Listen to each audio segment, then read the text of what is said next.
I've had an interest in the British royal family for many years now, and only recently have come to learn about the man that was Prince Albert. He is forgotten to history, even though he accomplished many great things during his short lifetime. The husband of a great queen, a father and an innovator, he truly was a man ahead of his time, a king without his crown. Unless otherwise stated, my information comes from A.N. Wilson's biography on Prince Albert or the Royal Family website. Albert was born on August 26, 1819, in Coburg, Germany, to Duke Ernest and Princess Louise, 3 months after the birth of his future wife and cousin Victoria.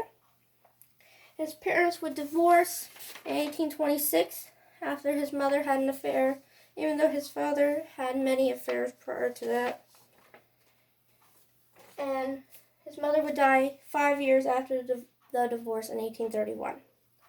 Both parents' affairs and the divorce would affect Albert for the rest of his life, and as a result, he would become even closer to his brother Ernest.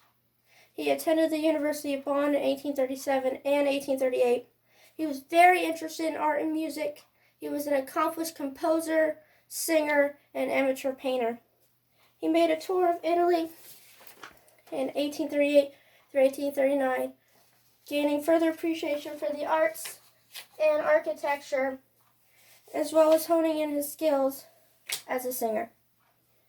He was to always marry Victoria because his brother Ernest was to inherit the dukedom of Saxe-Coburg-Gotha. He first met Victoria on May 18, 1836. 3 years later, they were to meet again. This was 2 years after she had taken the throne. By November 1839, they were engaged. And on February 10, 1840, they were married. They would have 9 children total. And he was present for all births, which is rare for a man of that time. His children's names were Victoria, Albert Edward, the future King Edward VII, but as his parents called him, Bertie. Alice, Alfred, Helena, Louise, Arthur, Leopold, and Beatrice, the baby. And he took a major interest in all the education of his children. His favorite child was Victoria because she was most like him in every respect, and he would also favor Beatrice, the baby. He was not close with his son Bertie because he was nothing like his father. He and Victoria both had hobbies that were similar, which were art and music.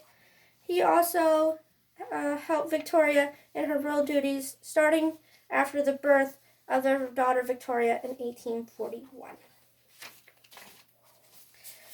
Prince Albert also had other interests. He spoke out against slavery in one of the first speeches he ever gave after his marriage to Victoria.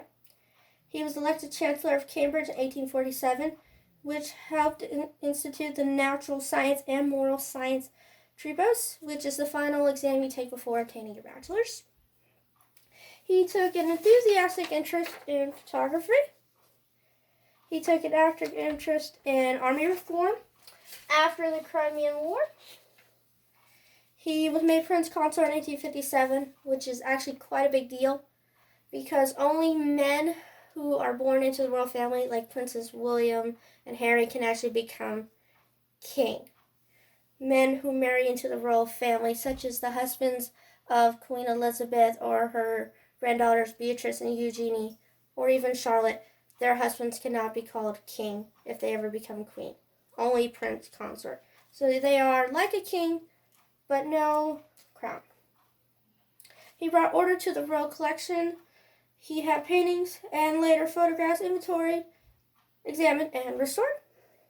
He supervised the redesigning of Osborne House and the building of the new Balmoral House, which the royal family still uses to this day. He helped plan and initiate the Great Exhibition of 1851, which is described in John Reid's book, The Victorians, as an exhibition of innovations from countries around the globe meant to demonstrate Britain's industrial achievements. He founded the institution, which would become the Imperial College, which was the first British university dedicated to scientific research. He did other things relating to the arts and science, which would lead to the creation of many other museums and colleges, such as the Royal Albert Hall, which sadly was created after his death, the Victoria and Albert Museum, which was originally the South Kensington Museum, and like I said, many more museums and colleges in his name or honor. He would visit his son Bertie at military camp in the months leading up to his death. They were having a discussion about a little issue with Bertie's behavior. They would be caught in the cold and rain for hours, and Albert would become quite sick. He was also ill throughout most of the 1850s due to overwork. He is quoted as saying before his final illness by Helen Rappaport in her book Magnificent Obsession that he did not cling to life, and that if he were to have a severe illness, he would not fight it off. He was also ill the entire month of his final illness in December 1861, and he would die on December 14th, 1861, with Victoria and 5 of their children by his side, and he was only 42 years old. He is believed to have died of typhoid fever. However, in Rappaport's book, she believes that he died of Crohn's disease because Crohn's disease untreated, which would have happened at that time, is quite deadly. And that information has been published in other books since, including A.N. Wilson's book, which I mentioned at the beginning of this speech. Victoria mourned him the rest of her life, which was actually quite long. She mourned him longer than she was married to him, 40 years. He would be dead, and they were only married 20. She would die in 1901. He was temporarily buried in the Royal Vault St. George's Chapel before being buried in the Royal Mausoleum at Frogmore on December 18, 1862. So a year later, because Victoria wanted an elaborate tomb to house the both of them, which sadly again would take 40 years to happen for Victoria. She would also have many statues and monuments made in his honor. In an eerie twist of fate, Bertie, remember Albert's least favorite son, would almost die of typhoid on the 10th anniversary of his death. Miraculously, on the exact date of the anniversary, Bertie started to recover, and there was a great celebration. His other daughter, Alice, would sadly die of another illness after being taking care of her daughter on the 17th anniversary of her father's death. Now, this information comes to me from Victoria's Daughters by Gerald Packard. His death was a national tragedy compared to that of the death of Princess Charlotte in childbirth, who had not died, Princess Victoria would not have been thought of. The reaction to Princess Diana's death in 1997 is comparable to the reactions of the deaths of Albert and Charlotte.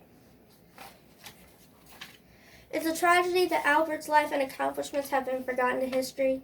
If it weren't for him, the British royal family, along with other European royal families, would not be like they are today. British society would also be quite different if it weren't for Albert and his innovations. I hope you have enjoyed learning about this great man as have I over these past few years.